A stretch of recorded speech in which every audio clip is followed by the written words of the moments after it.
Well, my interest in history goes back to my very earliest childhood. Both of my parents were very interested in history, not professionally.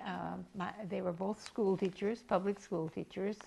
My mother, of course, had to quit teaching when she married because married women were not allowed to teach at that time. We're talking the 1920s. Okay. I was born in 1927, and I was an only child, basically because the Great Depression came along, and my dad